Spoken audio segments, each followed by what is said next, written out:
बातमी राजकीय वर्तुळातून समोर येते। धारावीमध्ये प्रसाद लाड यांनी वादग्रस्त विधान केलेलं आहे।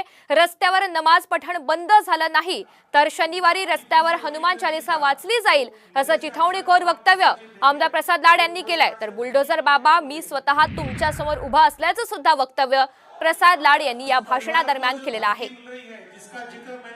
हिंदू परिषद आणि बजरंग दलच्या कार्यकर्त्यांना विनंती केली आहे, ज्या प्रकारे रस्त्यावरती नमाज पढला जातो तो नमाज जर बंद नाही झाला तर श्रावणामध्ये शनिवारी त्याच ठिकाणी हनुमान चालीसा केली जाईल आणि त्याची दखल ही पोलिसांनी घ्यायची। परंतु आमच्या मातीला जो आमच्या आईला जो शिव्या देईल आणि पाकिस्तानी झेंडे मिरवेल त्याच्या विरोधात हा हिंदुस्थानी हा हिंदू उभा राहील हे आपल्याला फार स्पष्ट